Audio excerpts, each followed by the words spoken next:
Assalamualaikum warahmatullahi wabarakatuh. Nama saya Mas Dewi Zulkori. Saya dari 10 MIPA 4 absen 26. Kali ini saya ingin menjelaskan bab 2 tentang keanekaragaman hayati. Keanekaragaman hayati merupakan istilah yang digunakan untuk keanekaragaman sumber daya alam, meliputi jumlah maupun frekuensi dari ekosistem, spesies, maupun gen di suatu tempat. Jenis-jenis keanekaragaman hayati. 1.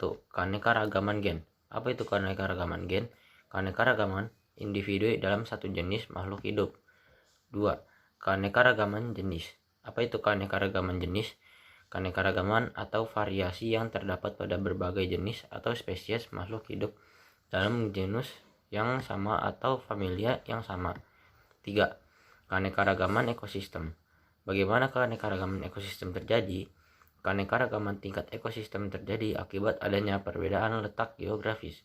Perbedaan letak geografis ini mengakibatkan terjadinya perbedaan iklim yang berpengaruh terdapat jenis-jenis tumbuhan dan hewan yang hidup di suatu daerah. B. Keanekaragaman hayati di Indonesia. 1. Persebaran flora di Indonesia. Flora di Indonesia tercukup dalam kawasan Melesiani yang terdiri atas Indonesia, Filipina, Malaysia, Kepulauan Solomon, dan Papua Nugini. Persebaran flora di Indonesia tidak merata. Hutan hujan tropis di Kalimantan mempunyai keanekaragaman tumbuhan paling tinggi. Untuk daerah Jawa, Sulawesi, Maluku, dan Kepulauan Sunda mempunyai keanekaragaman tumbuhan paling sedikit. 2. Persebaran fauna di Indonesia. Wallens membuat garis Wallens yang memisahkan jenis fauna Indonesia bagian barat. Dengan bagian timur. Yang A. Daerah oriental.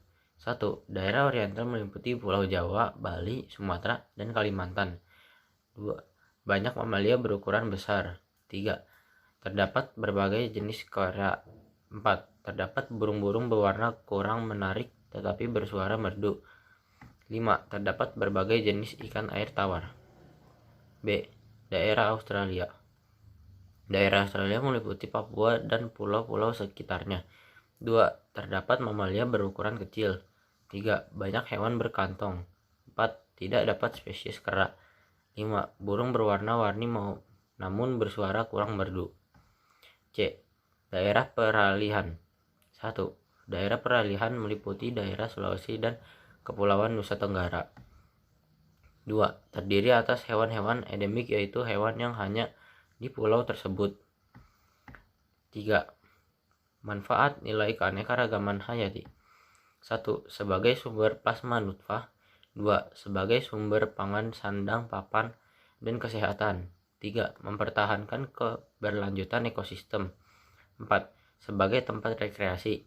5. Sebagai sumber pendapatan devisa. 4. Aktivitas yang mempengaruhi keanekaragaman hayati. 1. Aktivitas manusia yang dapat menurunkan keanekaragaman hayati. A. Perusakan habitat. B. Penggunaan bahan kimia secara berlebihan. C. Adanya pertanian monokultur. D. Pencemaran lingkungan dari limbah pabrik atau rumah tangga. Kedua, aktivitas manusia yang dapat meningkatkan keanekaragaman hayati. Yang A. Pemulihan.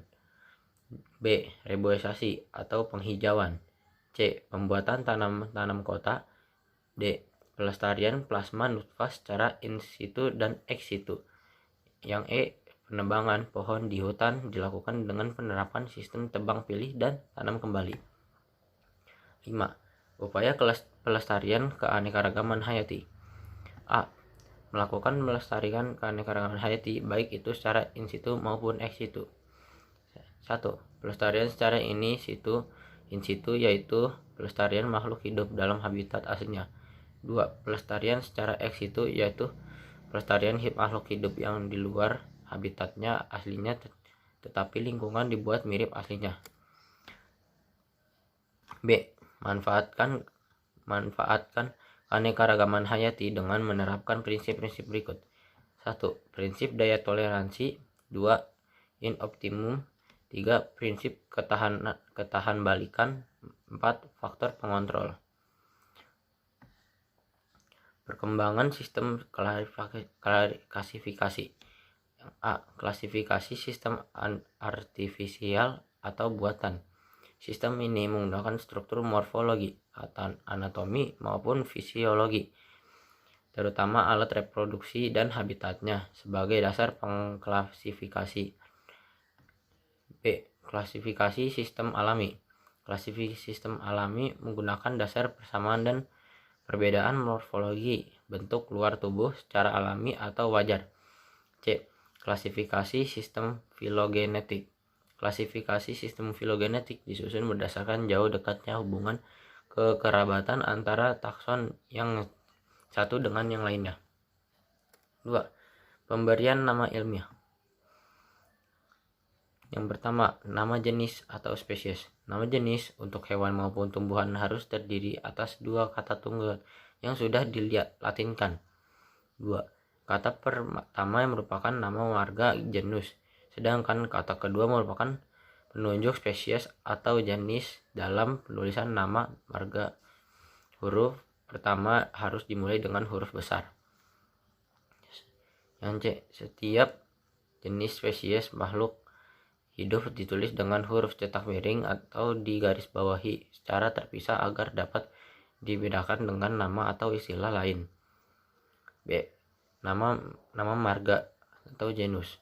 Nama marga tumbuhan maupun hewan terdiri atas suku kata yang merupakan kata benda berbentuk tunggal atau mufrad. Ya, sekian dari saya presentasi bab 2 tentang keanekaragaman hayati. Kurang lebih mohon maaf. Wassalamualaikum warahmatullahi wabarakatuh.